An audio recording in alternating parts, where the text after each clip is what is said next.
بسم الله الرحمن الرحيم. في الحلقه دي هنتكلم في الربح والخساره بالنسبه لمشروع الاسعار السمكيه. هل ممكن تكسب من اول دوره ولا ده مستحيل؟ النقطة دي مهمة. في العادة بالنسبة للربح من أول دورة أنت ممكن تكسب من أول دورة. في بعض الأحيان الاستثمارات المكثفة قوي والعالية التكثيف ممكن الربح ما يكونش من أول دورة. ممكن هي ده بتلم، لأن طبعا أنت عارف العالي التكثيف أصلا بتبقى فيه إنشاءات، في أجهزة موجودة وكلها المستثمر عايز يحطها على يحطها وعايز ثمنها على طول من اول ربح. طبعا ده يعني بتبقى صعبه شويه، لان طبعا الاجهزه برضه اجهزه التهويه والحاجات دي بتبقى غاليه. الانشاءات لو الحوض مثلا بنيين او حوض حتى موجود بمشمع، برضه تكلفه ثانيه بتضاف برضه على الاستثمار. لكن انت تايه عنك نقطه ان هو مثلا المشمع ده مثلا عمره 10 12 سنه مثلا، المفروض يبقى انا ظلم لو انا حطيته على اول دوره. اجهزه التهويه مثلا المفروض ظلم برضه ان انا اخدها من اول دوره، لان اجهزه التهويه دي معايا كذا دوره كذا سنه، فبرضه لازم اعمل حساب. في حاجات كتيره من الاساسيات ما ينفعش ان انا اخدها من اول دوره.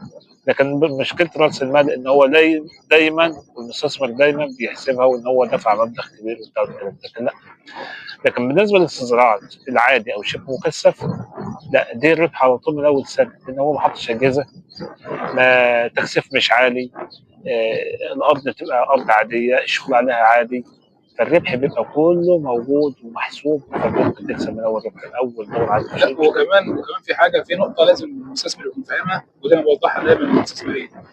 افصل راس المال الاستثماري عن راس المال التشغيلي. راس المال الاستثماري اللي هو المشمع، اللي هو آلات التهويه، اللي هي التكاليف الاساسيه.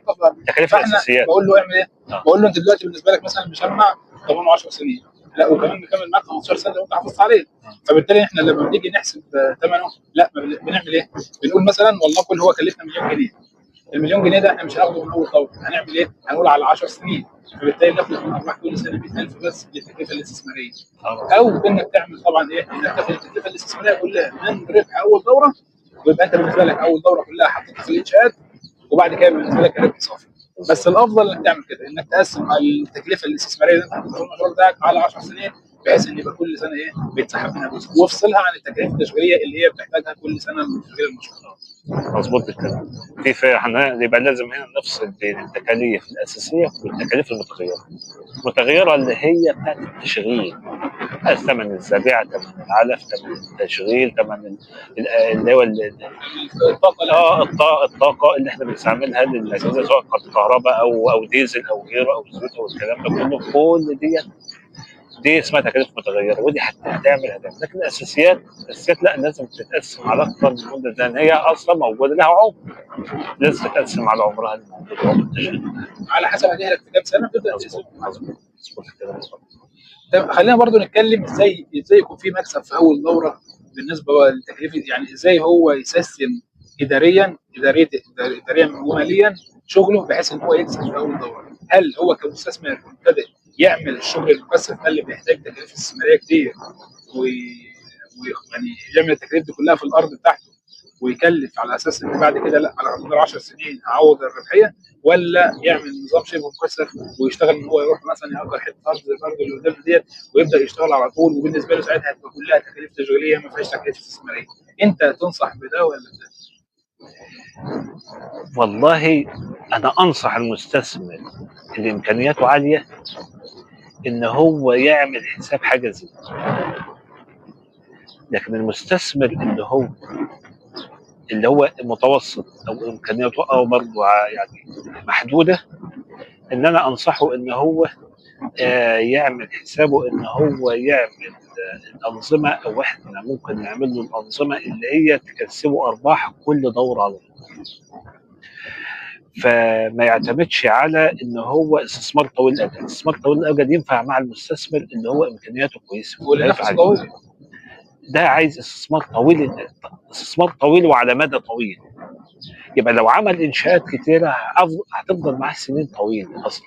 يعمل حساب في حاجه زي دي، حتى مهما كان وسع ومهما صرف، هي دي بنيه اساسيه اصلا للمشروع بتاعه، اللي هيعود له الكلام ده بالعائد وبالربح برضه ان شاء الله. بس هو ده لازم ده يبقى عامل حسابه ان ده استثمار طويل الاجل. لكن داخل في المجال ده مش عيب، داخل فيها المستثمر اللي هو امكانياته قليله او امكانياته متوسطه، وده مستعجل على راس مال، فمش عايز يحط استثمارات اصلا في مجال يمكن ما يبقاش مجالي، يمكن يجي عليا شويه ولا حاجه. يبقى انا برضه بعمل حسابي ان انا داخل دوره، عجبني الموضوع هكمل، ما عجبنيش خلاص. بالظبط. لكن هو لا، الموضوع مش كده، مش ان هو ان انت اجرب تجربه وانتهي، ده ما ينفعش ما ينفعش. لكن لا، يعني مثلا زي اللي بيتعلم السواقه، اول ما بتتعلم السواقه وتقعد على الدركسيون اصلا، بيبقى بالنسبه لك مشكله كبيره جدا، انت خايف ومرعوب. لكن لما بقيت محترف، السواقه بقى بالنسبه لك بقت متعه. دي يعني نحاول نقرب منها المسافه شويه، المثال شويه. فانت بالنسبه لك في الاول انت مرعوب فعلا على فلوسك، وانا بديك العذر، انت داخل ممكن تكون داخل في مجال انت مالكش فيه، فانت طبيعي ان انت ممكن تبقى خايف. لكن الاساس لازم تبقى انت فاهم المجال ده موجود، وناس قبل منك شغاله فيه، وناس بعد منك شغاله هتشتغل فيه ان شاء الله، فالموضوع موجود. فانت اللي تدي لنفسك شويه صبر، واعمل حسابك ان انت لو عملت المشروع ده كمشروع قائم بذاته يعمل لك دخل معين، هيعمل لك وربح معين اللي في بالك هيعمل لك واكتر منه كمان. بس لازم انا اديله اللي هي الوقت والصبر من عندنا ان هو يديني المرجو منه، واللي هو يبقى اكتر منه كمان باذن الله. باذن الله. برضه مش عاوزين نطول في الفيديو ده، ممكن نقطع ده. باختصار عشان الناس تكون فاهمه. انت لو هتبدا في المشروع ده لازم تكون عارف انك بادئ في مشروع دورته طويله، مش طويله قوي، يعني 6 شهور 8 شهور. 6 شهور لو هتشتغل شبه مكثف، 8 شهور لو هتشتغل نظام مكثف. لو هتشتغل نظام مكثف انت عارف انك بتحط تكلفه استثماريه ضخمه في الارض، وده ما بنصحش بيها الا لو كانت الارض ملكك. لو كانت الارض ملكك حط تكاليف استثماريه زي ما انت عايز، كده كده الارض ملكك.